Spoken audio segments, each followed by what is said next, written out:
Санаа 20 байна. Та бүхний Crime Time плейлистэд тавтамал энэхүү плейлистээрээ би болсон бодтой гэмтрүүдийн талаар ярьдаг байгаа. Харин өнөөдрийн хэрэг гэх юм бол нэлийн аимшигтай. Надад бол энэ хэргийг судалж байхад аим шингэн үзэж байгаа юм шиг санагдсан.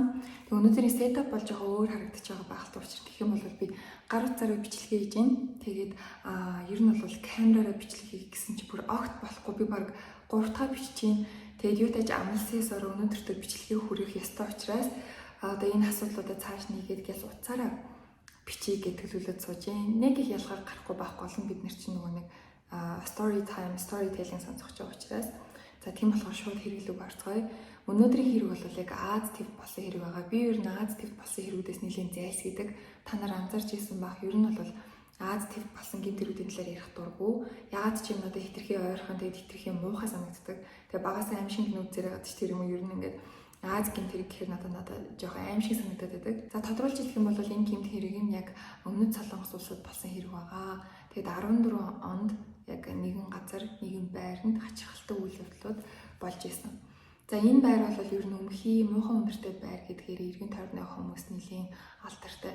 Энэ байранд амьдардаг хүмүүс ч тэр эргэн тойрныхоо хүмүүс ч тэр энэ байрнаас дандаа муухай өндөртэй аюу муухай өмхий газар гэд хүмүүс ер нь мэддэг. Гэхдээ энд бол хүмүүсийг нь буруутгаад байх бас хэцүү. Яг гэвэл энэ байрны яг хажууханд нь бордооны үйлдвэр байдаг. Тэгэхээр яг энэ үйлдвэрээс гардаг өнөр бол нэлийн муухай.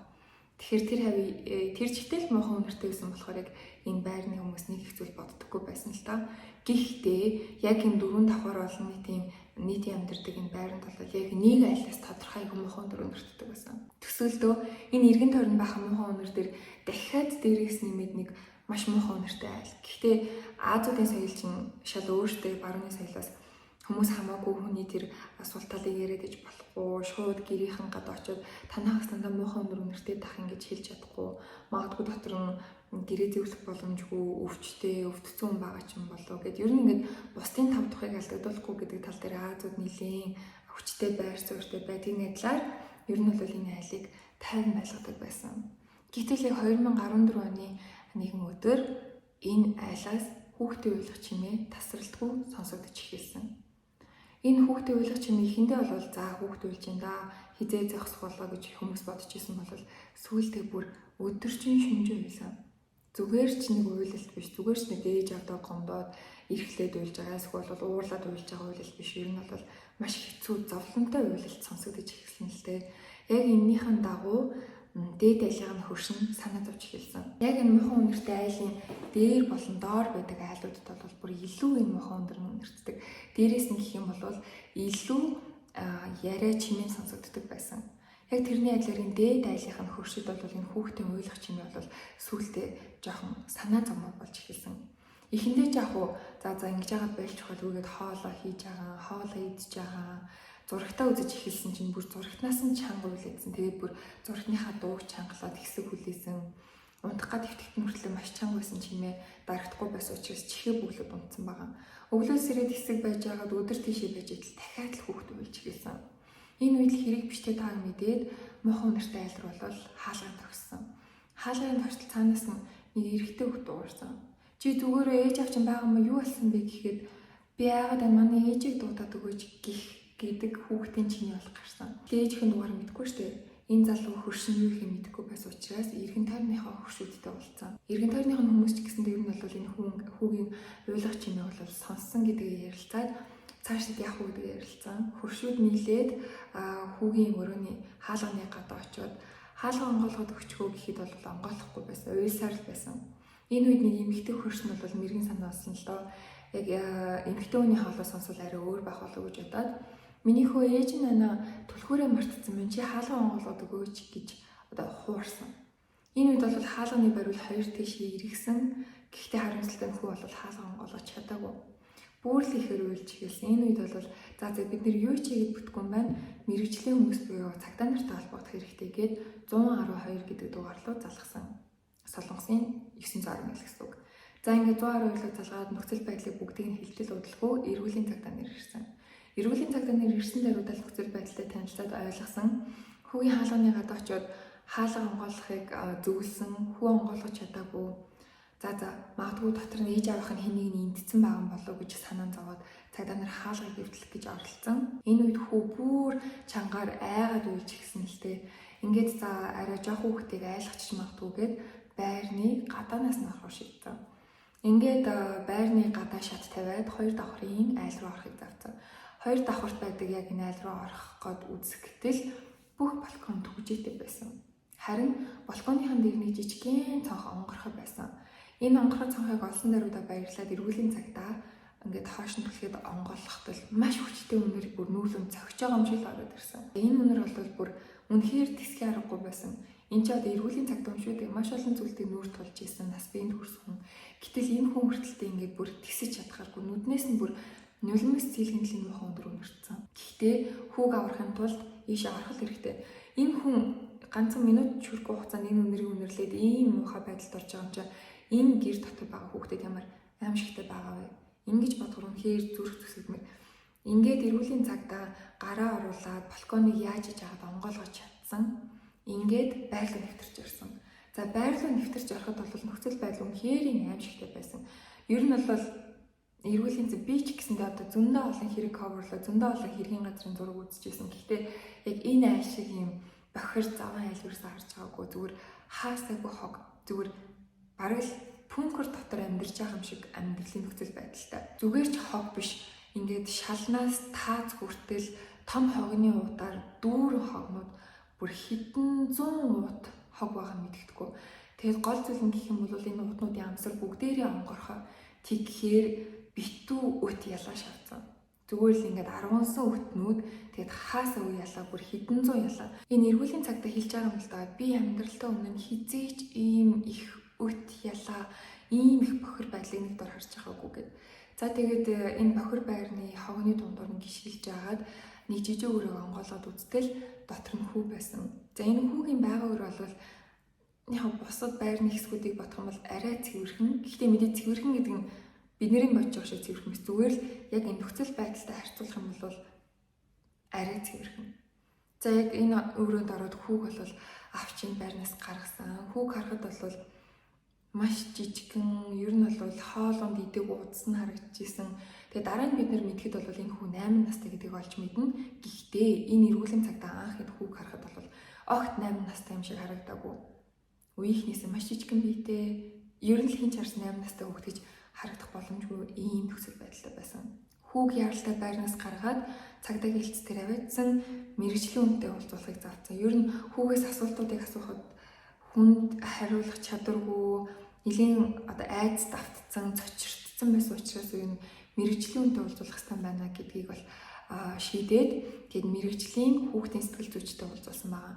За энэ мэрэгжлийн сэтгэл зүйч болохоор яг иймэрхүү хүүхдүүд дээр ажилладгаараа одоо илүү онцлогтой. Яг ингээд гэр бүлийн хүч эрхийлэлд авсан ямар нэгэн цочрол дарамтанд орсон хүүхдүүдтэй уулзаж одоо сэтгэл зүйн эмчилдэг юм мэрэгчлээ хүн байсан л та. Тэгээд иймэрхүү нөхцөл байдал орсон хүүхдүүд хөвчлэн өөрийгөө ойлгуулж чаддаггүй, ярьж чаддаггүй юм байна л та. Харин энэ хүн болохоор хүүхдүүдэд хоол өгөөд тэгээд яг энэ хоолыг яаж идж байгаа, яаж харьцаж байгаа байдлыг нь хараад ер нь энэ хүүхдэд юу тохиолдсон байна, ямар сэтгэлийн зовнил асуудалтай байна гэдгийг мэддэг. Яг тэрнийхээ адилаар бол хүүд бүр өргөсөн байгаа 8 настай хүүд. 8 настай хүүд бүр өргөхөд бол хэсэг хугацаанд харж сууж ийсэн аа. Бүр ирээ хуваагаад яг 5 тэнцүү хуваагаад нэг жижигхэн хэсгийг нь идчихэд нөгөө 4 хэсгийг нь буцаагаад баглаа уутанд нь хийгээд цааш нь тавьсан байгаа. Энээс сэтгэл зүйч юуг олж харсан бэ гэхлээр энэ хүүхэд байнга гэртээ ганцаараа үлддэг. Хардаг хинэгнээ магадгүй ээж нь аав нь эцэг их нь ер нь байнга энэ хүүхдийг ганцаараа үлдээж явдаг. Тийм болохоор хизээ манай ээж аав дахиад ирэх бол гэдгийг мэдэхгүй учраас дандаа хоолоо ингэж хадгалж дараачийн өдрүүдэд идэхээр хадгалдаг. Тэгээд тэр нь бүр ингээд зуршил болцсон. Дээрээс нь бас энэ сэтгэл зүйчээ олж мэдсэн зүйл гэх юм бол энэ хүүхдийн биеийн нөхцөл байдал, биеийн нөхцөл байдал, бие физиологийг хараад байхад бол яг үеийнхээ 8 настай хүүхдүүд дундаас хамаагүй жижигхэн, дээрээс нь гэх юм бол яг Дэвид миний дутагдлалд орсон хүүхдүүд нь бол тодорхой харагдчихсэн. Тэгэхээр гэрээс нэг их гараад байдгүй. За дараагийн анзаарсан зүйл гэх юм бол хүүхэн харааны зүгээр ингээд яг Аз хүүхдүүчээс бор байгаа шүү дээ. Гэхдээ нүднийх нь цэцгийн бүр цэнхэр цагаан байсан. Хүмүүс их ч ингээд цагаан, жоохон шаргалт байтай цагаан, жоохон зэхэр туяатай цагаан гэж байдаг штэ. Тэгвэл энэ хүүгийн нүд бүр юм цэнхэр цагаан, яг юм асц юм шиг, зэхэрч юм шиг. Яг энэ нь бол мэргэжлийн хүний тайлбарлаж байгаагаар бол төмрийн дутагдал орсон хүүхдүүд яг ингэж харагддаг. Тэгээ яг энэний найдлаар бол энэ хүүхэд бол маш их хоол, шин тэжээлийн дутагдал орсон байна. Гадаа юрдагсаа гардаггүй, хайрлаж хамгаалахынгүй, тэгээд харж ханддаг хүмүүс нь бол байнгын гэрт нь ганцаар ингээд орхиж явдаг юм байна гэдэг дүгнэлтийг сэтгэл зүйч гаргасан. За дээрээс нь энэ хүүгийн мэдээллийг одоо улсын сангаас гаргаж ирэх гээд хаанаач болдог. Нэгсэндээ энэ хүүхдийн талаар мэдээлэл хаанч байгаагүй, хаана төрсөн, хаана өссөн, ямар цэцэрлэгт явдаг, ямар сургуульд явдаг гэдэг энэ хүүгийн талаар мэдээлэл ер нь бол улсын санд огт байхгүй. Ер нь өмнөд Солонгос улсын хувьд гэх юм бол яг бусад улсуудтай харьцуулахад ард иргэдийнхээ энэ мэдээллийн тал дээр айгүй мундаг байт юм байна л да. Бүх иргэдийнх нь хурууны хий байдаг. Одоо жишээ нь Америк нэгдсэн улс гэх юм бол ямар нэгэн байдлаар цэрэг цагдаагийн алба хаахт ч юм уу гэмт хэрэг үйлдсэн тохиолдолд хурууны хийг нь авч таарагддаг да. Гэтэл Солонгост бол бүх ард иргэд нь хурууныхаа хийг өгсөн шаардлагатай. Тэгээд бүх бага насны хүмүүс сургуульд басан баг шаардлагатай. Тийм байл энэ бол бүр хуульд нь заагаад өгсөн. Ер нь сургуулиас хоцорно, сургуульд явахгүй байх гэсэн ойлголт байдгүй.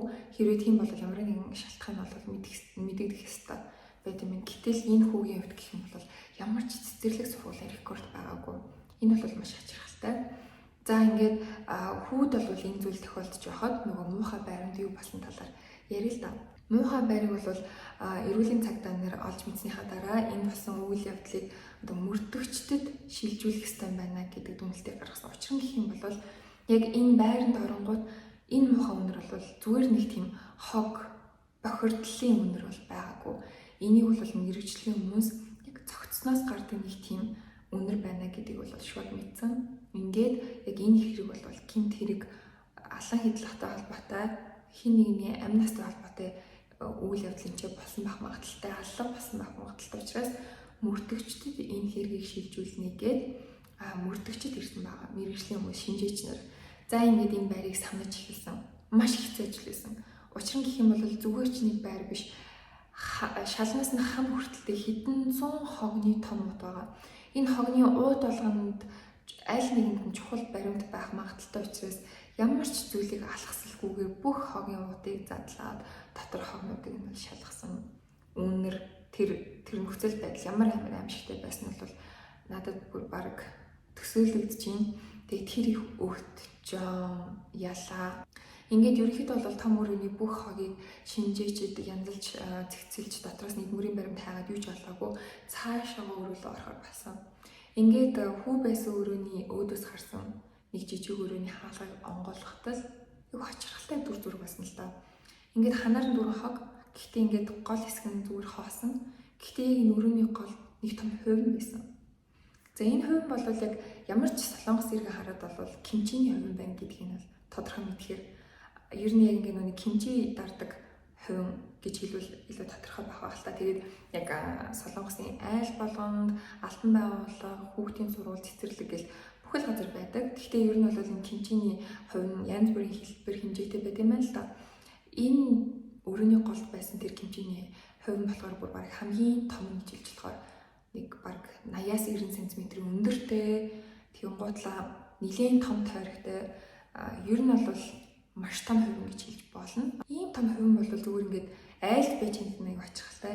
Яг ийм төрлийн кимчиний хувин бол дандаа ингээд олон хүн хоолдог. Хоолны газрууд, цэцэрлэг, сүм, сургууль гэх мэт газруудад бол ийм кимчиний хувин байдаг. Гэхдээ айлт бол ийм хувин байх нэг ховор үзэгдэл.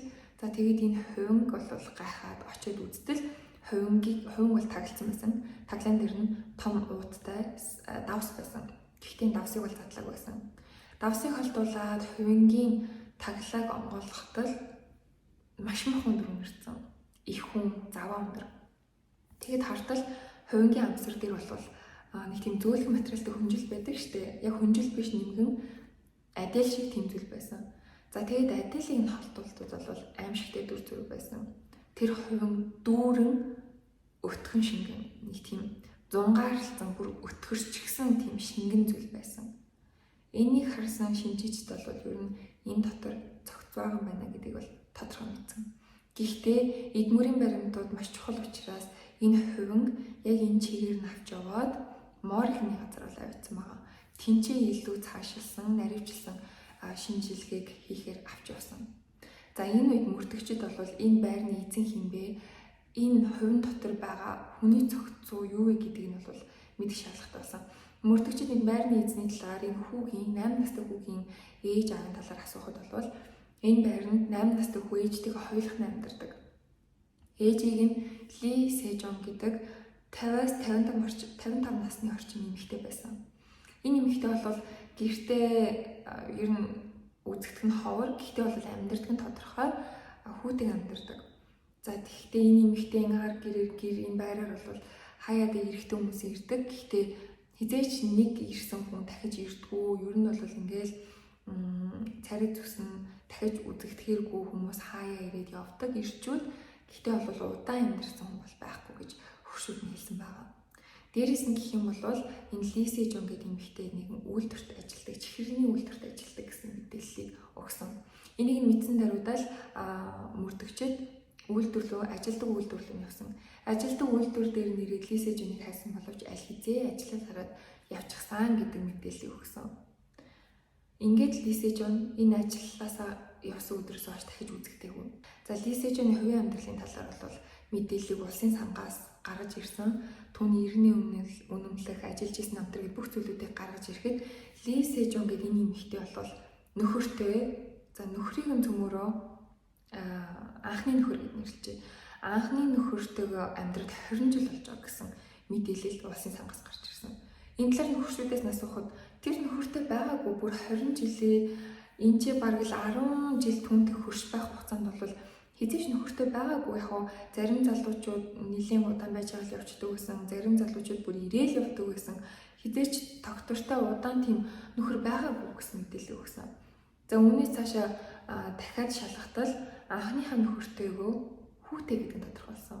Гэхдээ хүн одоо 27 настай болчихсон том залуу байсан л да 14 онд. Хүүг нь хайгаад болтол харин илүү амархан болсон. Хүүг нь мөрдөгчд олоод очиод болсон бүх үйл явдлыг яриад ингээд ээжийг чинь хайж гинэ, аавыг чинь хайж гинэ гэдэг зүйлийг хэлэхэд бол нэлийн шоконд орсон л доо. 27 настай залуу хэлэхдээ би ээжтэйгээ холбогдоод удчихна. Төрсөн өдөр баяр ёслол тиймэрхүү эрэл хаяа уцаар холбогддог гэхээс биш. Ээжтэйгээ тийм дотн холбоотой хүн биш ээ. Харин манай аавын хувьд гэх юм бол 10 жилийн өмнө ээж битэрийг орхиж явсан. Тэрнээс хойш би ээжтэйгээ аавтайгаа огт таарлаж холбоо бариагүй гэдэг зүйлийг хэлсэн. Мөрдөгчд цаашаа илүү авшруулад гэр бүлийнхаа талаар асуусан л энэ үед 27 настай залуу хэлсэн. Манай гэрийнхэн бол тийм яг мөнгөтэй, төвөрхтэй айл байгаагүй л дээ. Гэхдээ бүх зүйл зүгээрээсэн хаяа мөнгнөөс болж байгаа асуудал гардаг гэсэн бусдаараа зүгээрээсэн. Гэхдээ нэг хосол болсноос хойш бүх зүйл хэцүү болж эхэлсэн гэсэн. Энэ хосол юу гэсэн бэ гэхлээр энэ 27 настай хүүгээд байгаа залуу нь бас эрэгтэй дүүтэй байсан. Тэгэхээр Ли Сэжон анхны нөхөртөө 2 хүүтэй байсан гэсэн үг. Гэхдээ хүүүүдийг баг багт нь аав нь хөгшин ээж хоёртойгоо ойрхон амьдармаар ингээд амьдардаг хотоосоо жоохон зайдуу хөдөө тосгон газар ирж амьдарсан байгаа. Яг ингэж амьдарч явах үед нь 2 хүн гадаа тоглож явж байгаад осолд өртсөн. Ямар осол вэ гэхээр маш том ис ачсан ачааны машин замын хажуугаар явж байгаад хурдаа тооцоолоогүй буруу хэрэгснээс болоод хөмөрцөн. Яг энэ машин хөмөрч явахад ачаатай илс нь хөмөрч асгарч байхад яг энэ ачаанд орно дүн амнаас алдсан гэсэн үг. Маш харамсалтайгаар. Энэ өдрөөс хойш манай ээжийн харилцаа маш муу болсон. Манай дүүгийн бүхэлд аавыг дандаа буруутгадаг байсан. Учир нь гэх юм бол аав ийм шийдвэр гаргах бол бид нар хэдэж энд ирэхгүй байсан гэж ээж ууралсан. Ээжээ гэх юм бол сэтгэл санааны маш их готролд орсон. Хувь хүн бол тэр чигтээ өөрчлөгдсөн. Айгүй их ядардаг болсон. Тэгээд нийгмийн амьдралд айгүй муу оролцдог болсон. Гэрээсээ гарахаа болсон. Тэгээ бас хачирхалтай зүйл нь гэх юм бол ээж нь ертөөсөө хог аяхаа болсон гэж байгаа. Чихэр эзэн цаасаа хадгалдаг. Жижигхэн шилтэй ондоо усан шилийг нь хадгалдаг. Цаасаа харьцаг, шил, хуванцар гэд бүх зүйлийг бол гэртээ хадгалдаг болсон байсан. Яг энийг бол сэтгэл зүйтэй холбож үзэж байгаа юм л та. Гэхдээ ер нь бол нэг ер нь ингээд гэртээ ингээд юм цуглал хадгалаа л гэдэг хүмүүс идэг шүү дээ. Тэр чинь бас ямар нэгэн байдлаар сэтгэл санааг нэг зүйл зовниулаад байгаатай холбоотой гэж үздэг юм байна. За тэгээд яг тэгдэг болсон. Тэгээд ээж битээр аав битгүүр ингэж амьдардаг гэж хагаад нэг 10 жилийн өмнө би намайг 17 настай байхад манай аав битэрийг орхиж аваад дахиж холбогдоогүй гэдэг зүйлийг бол мөрдөгчдөд 27 настай хүн хэлсэн. Мөрдөгчдийн зүгээс гэх юм бол мэдээлэл өгсөнд нь талархаад тэгээд бас энэ амьдралын хар баруун зүйлийг дахиж гаргаж ирснээс өхөлцөл өчөөд энэ залууг хорхиж явсан байгаа.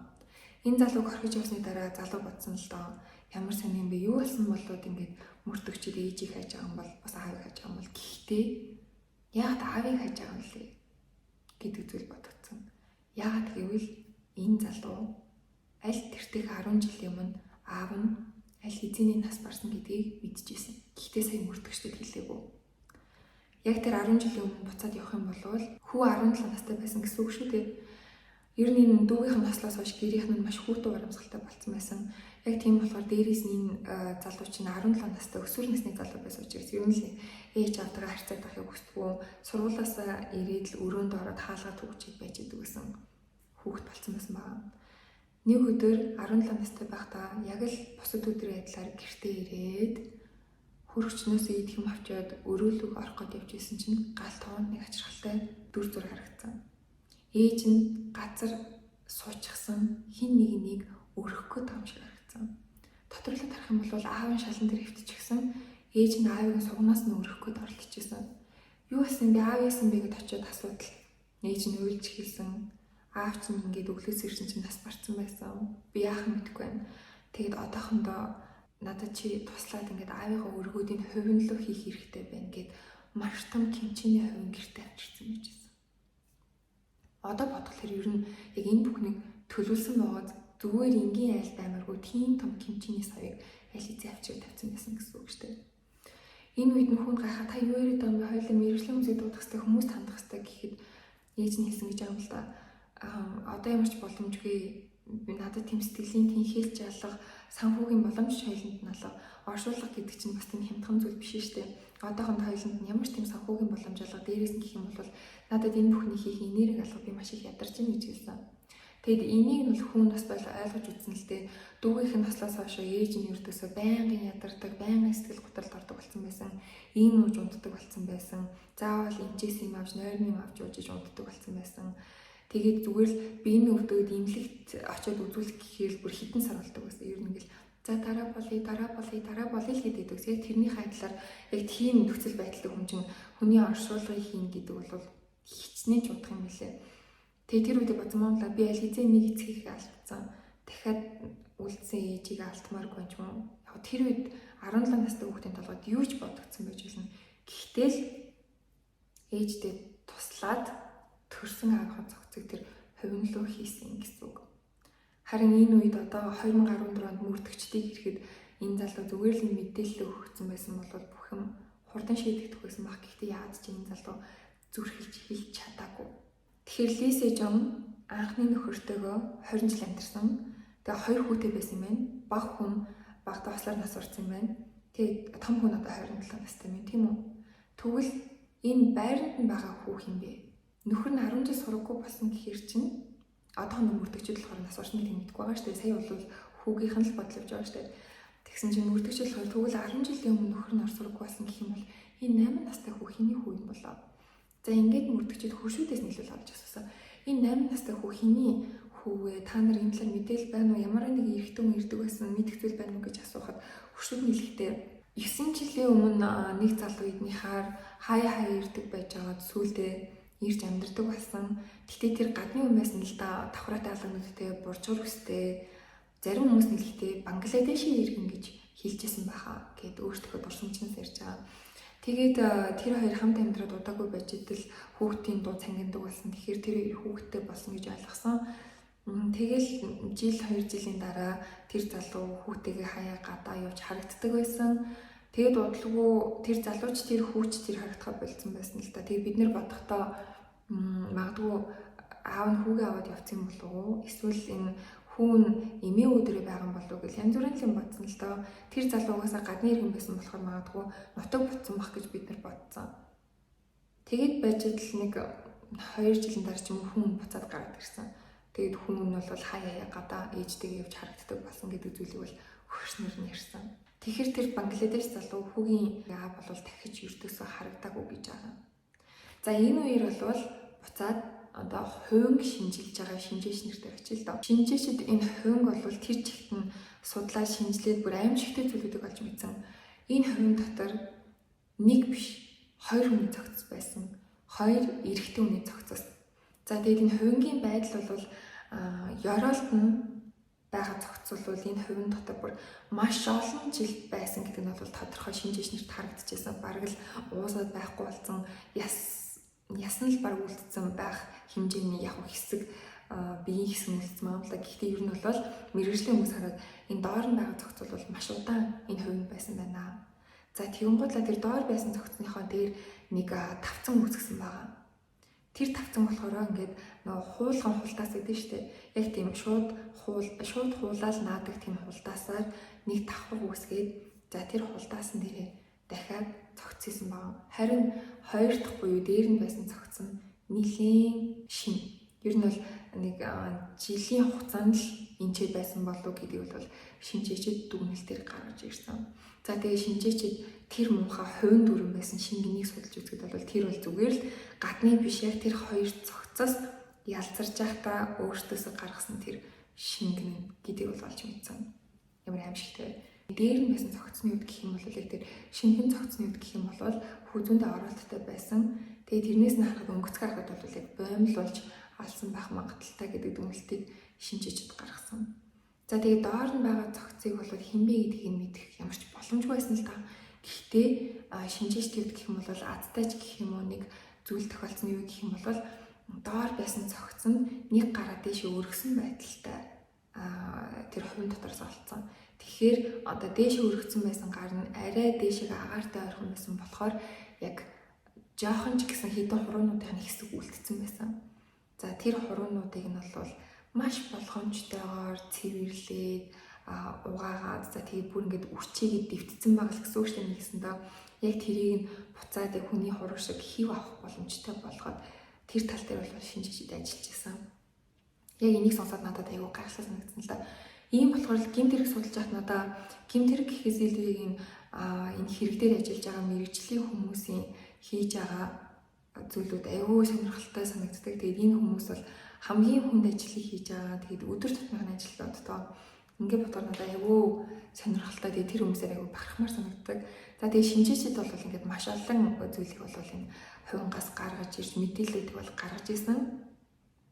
За хүмүүс бол цаашлаад хөршүүдээс мөрдөгчд мэдээлэл авахад за энэ хүүгийн аав гэдэг байгаа тэр гадаад иргэн бол дахиад харагдаагүй байна. Тэгвэл өөр эрэгтэй хүмүүс юу вэ гэхэд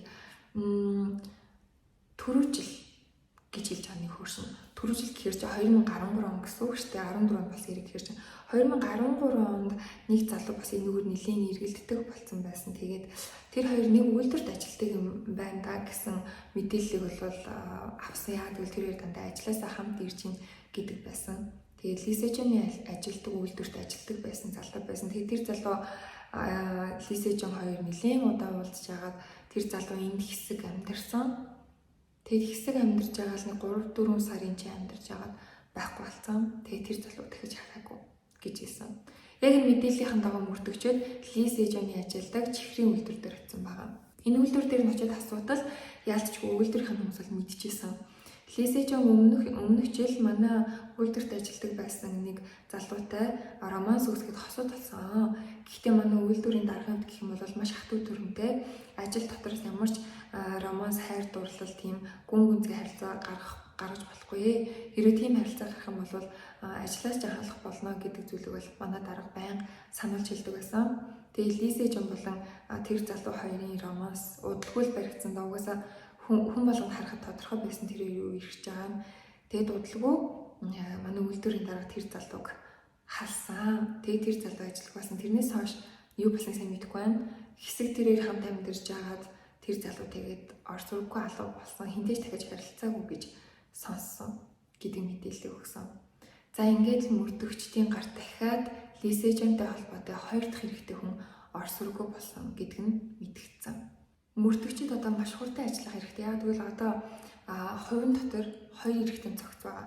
Гэтэл 90-50-ны хүмүүсээс олж мэдвэл Лисежоны амьдрал байсан хоёр эрэгтэй орц ураггүй болсон. Гэхдээ тэр хоёр эрэгтэйг ДНК-г нь одоохондоо тэр хувинд байгаа муухай зүйлээс бол гаргаж авах арай боломжгүй байсан.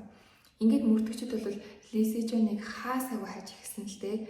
Тэгээ Лисежоныг хайж байхдаа зэрэгцээд кимчиний хувийн дотроос хоёрын хоёр эрэгтүүний цогц гарч ирсэн гэдэг мэдээлэл бол өмнөд Солонгосыг тэр чигээр зочигсон хүмүүс бүр шоконд ороод ямар аимшигтэй юм бэ? Кимчиний хувийн дотроос хоёр хүний цогц гарч ирсэн гэдэг мэдээлэл хаасаа цацагдсан байгаа. Би ингээд ер нь бусад хэрэгүүдээ ярьж байгаатай адилхан энэ хэрэг дээр ингээд бүх хүмүүсийг овог нэртэй хэлж чадахгүй байгаа нь яагаад вэ гэхлээр өмнөд Солонгосын хувьд гэх юм бол барууны орнуудаас өөр зүйл гэх юм бол гэмт хэрэгтнүүдийн нэр болон мэдээллийг маш өндөр нууцладаг. Ер нь бол тэгж интернетээр бүрэн олдоод байдаг зүйл биш. Албаны байгууллага хэвлэл мэдээлэл гэх юм бол хизээж гэмт хэрэгтний бүтэн нэр болон мэдээллийг нь гаргадаггүй юм билээ. Яг энэ хүний эрхтэй холбоотой зүйл байх л та. Гэхдээ надад бас энэ айгүй хэцүү дутмаг зүйл шиг санагддаг. Ер нь бол ингээл ард иргэдийг хурдан сэрэмжлүүлэх тусмал зүгээр идэг гэж би боддог байхгүй юу. Гэтэл өмнөд Солонгосын хувьд гэх юм бол хизээж хувийн мэдээллийг нь хамаагүй гаргадаг юм билээ. Яг тэрний адилаар яг Лисежоны энэ нэр мэдээллийг бол огт гаргаагүй. Гэхдээ 14 он гэдэг чинь нэлээд орчин байна шүү дээ.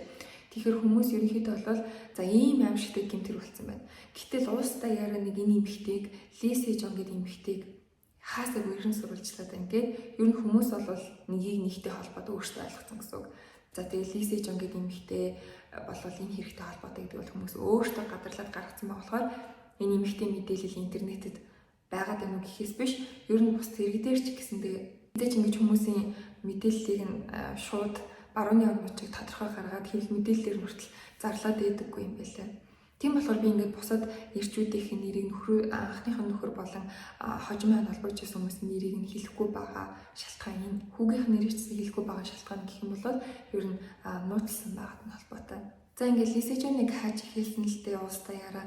Тэгээд энэ үедээ бол мөрдөгчд нэг зүйлийг бол ойлгомжтой мэдээж бас энэ юу гэх юм бол өмнөд Солонгосын хувьд гэх юм бол хүн карта ашиглахгүй ч юм уу метроныхаа картыг ашиглахгүй ч юм уу тийм зүйл бол маш хэцүү. Ер нь тэгээд хэд хоног хэцүү гэдэг гинэ. Мэдээж хүмүүс ингээл маш их кэштэй бэлэн мөнгөтэй яваад авахгүй шүү дээ. Тийм болохоор карта банк хэрэглэдэг, метроор явах шаардлагатай болдог. За тэгээд камер бол өмнөд Солонгост хаасаг байгаа шүү дээ. CCTV маш өндөр хөгжсөн газар. Гэтэл тэр мөрдөгчд ажил дээр нь очиж асууснаас хойш Лисежон хаанч үзэгдээгүй. Тэгээд карта ашиглаагүй, бэлэн мөнгө гаргаж аваагүй, картаар ямар ч гүйлгээ хийдэггүй. Тэгээд бас энэ тентхийн CCTV камеранд огт өртөөгүй. Ингээд бодохоор хин нэгэн түнд тусалж байна. Угаасаа л тодорхой. Хин нэгэн түнд тусалж байгаа учраас л энэ бүгдийг хийж чадаад байгаа. Тэгвээс зүгээр л нэг эмэгтэй ингээд огт алга болчдөг боломжтой газар биш. За ингээд Лисежоны сүүл үед ямар хүмүүстэй холбогдож байсан гэдэг зүйлийг нь утасны дугаарыг нь гарсан орсон дуудлагыг нь шалгаж агаад олж мэдсэн байгаа. Лисежон алга болохоос өмнө нэг дугаар бол үе холбогддог байсан. Энэ дугаарыг судлаад үзэх юм бол бас нэгэн гадаад иргэн байсан. Энэ болохоор Шри Ланкагийн иргэн байсан. Тэгээд Лисежоны ажилд үйлдвэртэй харьцах бас нэгэн үйлдвэрт ажиллаж тэр үйлдвэр дотор амьдардаг хүн байсан. Зарим үйлдвэрүүд болохоор ингээд гадны иргэдийг ажилуулаад тэгээд өөрсдийг нь дотор нь амьдруулдаг тийм дотор байртай байт юм байна л та. Тэгвэл энэ үйлдвэр яг тийм байсан юм байна. Тэгээд мөрдөгчд энийг мэдсэн даруйда тэр гадаад иргэнтэй уулзгаад үйлдвэр дээр натсан. Гадаад иргэн дээр очиод хаалгагийн тогтвол толгоогоо жоохон цохуулахад та нарт юу хэрэгтэй байсан бол яасан юм бол гэд асуусан. Энэ иргэний үед гэх юм бол гадаад иргэн дээрээс нь хэлний жоохон асуудалтайсэн л ойлголцоо жоохон бэрх. Мөрдөгчд болсон нөхцөл байдлыг хэлээд тань чиний дугаар руу ингээд Лисежон гэдэг хүн хэдий залгсан байна. Бид нэр энэ хүнийг иргэн сурвалж илж байна. Гэ чамтай холбогдсон уу? Танаа гэрлүүч орж болох уу гэж асуусан л та. Энэ үед гадаад иргэн үгүй надтай холбогддог дугаар андуур залгасан бол би тийм хүн мэдхгүй. Тэгээ та нар манад орж болохгүй гэд ингээд хаалгараа зүгээр хуучаал хэлсэн л дээ. Мөрдөгчтэй үед гэх юм бол мэдээж Лисежоныг баримтлах эрх нь байгаа ч гэсэндээ яг энэ иргэний гэрлүү ороод нэг чих ирэх бол байгаагүй. Тийм болохоор за угаасаа эрх нь байхгүй юм чинь энэ айлын нэг чих эрхээ авчаад хүрээд ирээгээд 2 хоногийн дараа энэ гадаад иргэнийг ирсэн байгаа.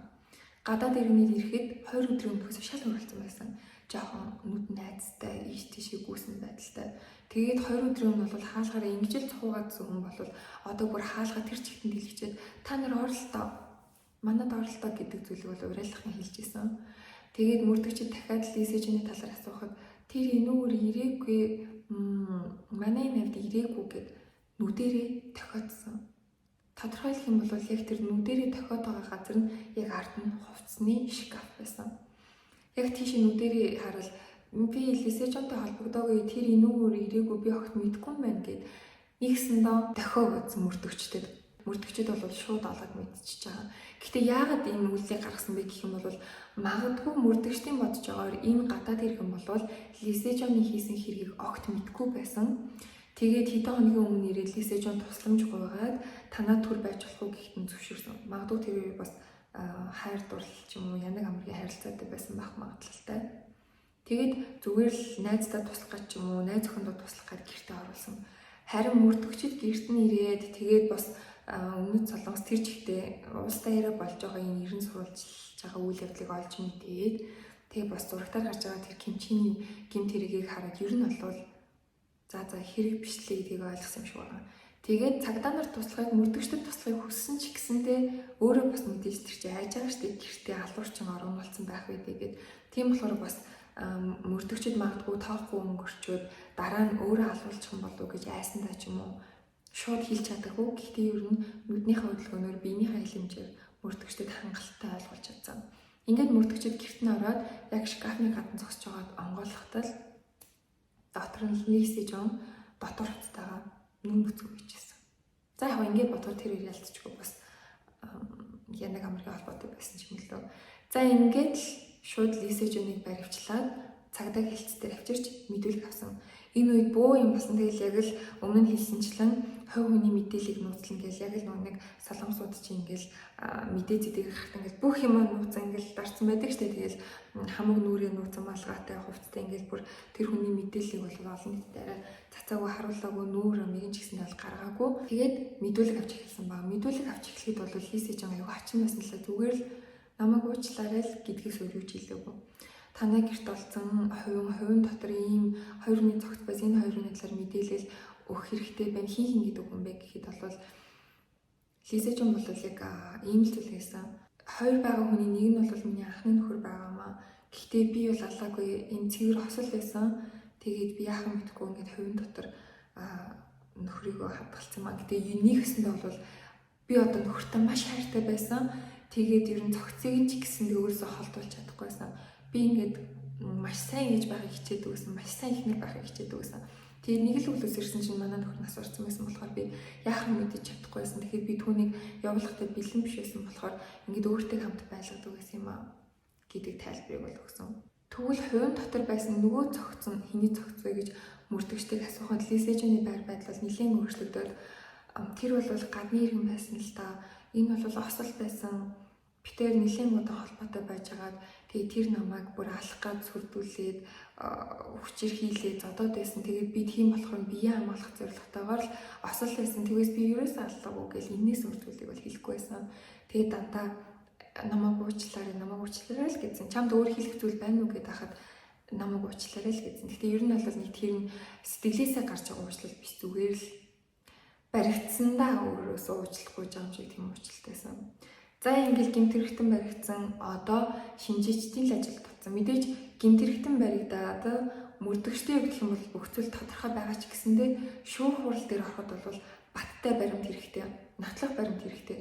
Харин шинжээчдийн хувьд олж мэдсэн зүйл нь гэх юм бол шинэхэн цогц буюу дээр нь ясан цогцыг бол шинжилгээг нь аваад ДНК-г нь гаргаад энэ бол жилийн өмнө Лисежонтой үерхэж агаад Орос руу алга болсон тэр эрэгтэй мөн байна гэдгийг нь тодорхойлгосон. Мэдээж тэр хүн бол гадаад иргэн байгаагүй, тэр үйлдвэрт нь хамтдаа ажилладаг байсан, хэсэг хамтдаа үерхсэн тэр Солонгос улсын иргэн байж таарсан. Харин доор байгаа цогцыг бол мэдээж анхных нь нөхөр гэдгийг Лисежон ч өөрөө хэлсэн, мөрдөгчд ч мэдж байгаа. Гэхдээ шүүхийн өмнө авчирхад бол тодорхой баримт байгаагүй. Тэглэж бас осол байсан эсгэн ч бид мэдэхгүй шүү дээ. Тийм болохоор шинжээчнэр илүү сайн ажиллаж эхэлсэн. Тэгээд нөгөө хурууны хийг нь гаргаж авч чадсан гэсэн шүү дээ. Тэгээ бүр маш нарийн болсон л доо. Тэгж удаан 10 жил хувийн дотор ялцарсан цогцноос яг тэр жоохон дээшээ гарсан байсан, арай бүр дуусчихаагүй байсан, уусаад алга болчихоогүй байсан хуруунаас нь хурууны хийг нь гаргаж авч чадсан. Энэ дээр бол шинжээчнэр маш сайн ажилласан. Ингээд гаргаж авсны эцэс Лисежоны анхны нөхөр 27 настай хүүгийнх нь аав нь мөн байна гэдгийг нь тодорхойлсон байна. За ингээд цогцны эздүүд тодорхой болсон, гэмт хэрэгтэн тодорхой болсон. За яаж энэ хоёр эрэгтэйг алсан бэ гэдгийг нь бол Лисежинаас асуусан. Лисежин бол яг хэлсэн байгаа юм л да 10 жилийн өмнө нэг л өглөөс ирсэн. Би бол ингээд нөхөртэй хайртай, хүүхэдтэй хайртай, сайн эзэгтэй байсан. Тэгээд нэг өглөөс ирсэн чинь манай нөхөр нас барсан байсан. Би тэгээд яхаж мэдээгүй гээд энэ түүхээ бол өөрчлөв. Энэ бол үнэхээр ингээд осол байсан. Нэг л өглөө нас барсан. Тэгээд манай нөхөр би мутайсан мó би мэдгүй. Гэхдээ ийм л зүйл болсон. Би нэгс өөр зүйл хэлж чадахгүй. Түүнийг нуусан миний буруу. Гэхдээ би зүгээр л хоолтохыг хүсэхгүй байсан юм а гэдэг дээр л бат зогссон. За харин дараа нь тэр шинхэн цогт буюу дээр нь байсан охины талаар асуухад бол тэр хэлэхдээ тэр хамтарч амьдардаг байсан, үерхдэг байсан, хамт ажилладаг байсан залуу нь бол ажиллаа алцсандаа их гутраад их уудаг болсон байсан. Тэгэхээр байнгын хагсан тавьж намайг хүүтэй минь зовоодог, зоддог болсон байсан. Тэгээ нэг өдөр ажилласаа ирсэн чинь маш их согтуу, тэгээд над руу дайрч эхэлсэн. Тэр үед нь би өөрийнхөө уудаг байсан нойрны эмээ түнд өгсөн гэж байгаа. Тэгээ тэр эмээ нь бол маш хүчтэй юм байсан. Ер нь бол эмчийн заавартаагаар ууж хэрглэж аптекаас авч болно. Тэгээд энэ эмийг бол согтууруулах ундаатай хэрглэж болохгүй гэдгийг эмчнэр бол өвчтөнгүүдээ сайн анхааруулж хэлдэг. Учир нь гэх юм бол энэ эмийг хүчтэй дозоор согтууруулах ундаатай хэрглэх юм бол бие чинь тэгэл шатдаун буюу шууд үхнэл гэсэн үг, зогсно гэсэн үг үйл ажиллагаа. Тэгэд энийг анхааруулж хэлжээд хахад энэ үйлдэлийг хийсэн байна гэдэг чинь ер нь бол алхахыг завцсан гэсэн үг шүү дээ. Тэгвэл алхахыг завдаад их хэмжээгээр өгсөн мөхөд үгүй би зүгээр л түүнийг тайвшраад хэсэг унцныхаа дараа сэргээд ирүүлжээд зүгээр болох гэж надад өгсөн юм. Тэгэд юу болсон гэх. Тэгэд удахгүй сэрсэн ч гэсэндээ түүний ингээд агсан тавих ч юм уу тэр зэрлэг зан хавар нь өөрчлөгдөөгүй. Тийм болохоор би биеэ хамгаалах гад хүүхдээ хамгаалах гад зүүцэн байсан оролтоор нь бомлоод алдсан юм аа. Ингээд өөрийнхөө хийсэн хэргийг хүлээсэн. Эхний нөхрийн хоёрыг бол хүлээгээгүй. Гэхдээ бид нэр болон тийм шүүхтэй хүмүүс бол бүгдээрээ гадралж байгаа. Зүгээр л залуу хүн нэг өглөө нойрноос сэрхгүй байна гэж байхгүй. Урд нь ар гэрийнхэн түүхэнд ч юм уу өөрийнх нь өвчтний түүхэнд ямар ч тийм мэдээлэл суур өвчин бол байгаагүй. Гэхдээ харамсалтай нэг батлах ямар ч боломж авахгүй. Энэ цогц бол тэр хувийн бараг 10 жил үзэн ер нь бол хинбэ гэдгийг тогтоож чадсан л гэдэг чинь ер нь бол гайхалтай хэрэг. За ингээд энэ бүхний дараа шүүхээс Лисежин 24 жилийн хорих ялыг өгсөн. Гэхдээ энэ нь бас цаашаа болсоор байгаад 18 жил болж ирсэн. Яг ийм болохоор би Азийн гэмт хэрэгүүдийг ер нь сонсох ч юм уу судлах дург яагаад гэвэл ер нь ингээд нэг тийм justice тэ шудраг байдал жоохон тутмаг юм шиг санагддаг.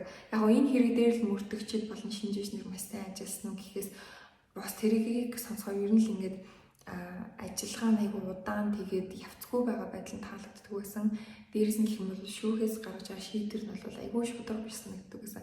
Яг энэ хэрэг дээр ч гэсэндээ хоёрын хоёр эрэгтэй хүнийг амийг нь хороочоод тэгээд бүр 10 жилийн хугацаанд гэртээ хувийн дотор цогцыг нэгнийхэн цогцыг хадгалсан гэсэн. Тэгээд дээрээс нь тэр 27 настай хүүгийнхнүүд гэх юм бол амьдрал нь тэр чихтэй хэцүү болж байгаа шүү дээ. Хүүгээ ийм хэцүү амьдрал тулахт нь хүргэсэн. Нэгсэндээ төрсөн аавынхаа цогцыг ээжтэйгээ хамт нуун гэдэг чинь ямар сэтгэл зүйн дарамт дараа нь хожим ирэх сэтгэл зүйн готрол асуудлууд бай тээ. Тэгэхэд 27 настай хүүгийнх нь амьдрал одоо ингээл дандаа юм мухад орсомчтой үлнэ гэсэн. Тэгээд тэр 8 настай хүүхэд тэр гэртнээс 8 настай хүүхдийг харахад бол гэртээ байнга ганцаараа үлддэг. Тэгээд зүгээр ч гэрт биш штэ.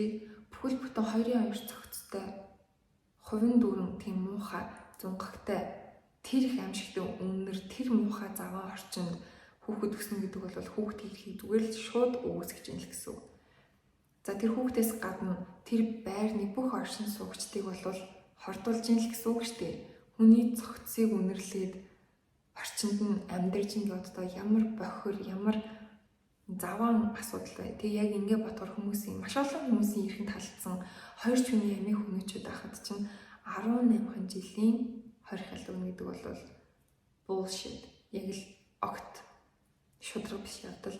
Яг надтай адилхан энэ өмнөд солонгосын ард иргэд ч гэсэндээ энэ шүүх хурлын дараагаар бүр маш их сэтгэлээр унсан манай шүүх цааз хууль ямар утгагүй юм бэ?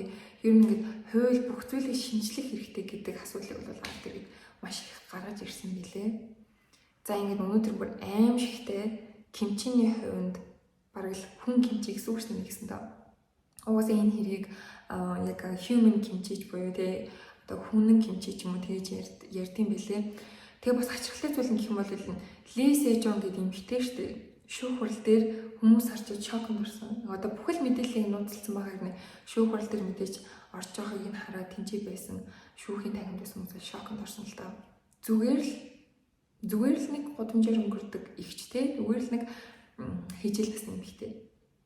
Одоо солонгосын хэлээр хэлэх юм бол яг зүгээр л энгийн ажимаа байсан гэж байгаа байхгүй юу?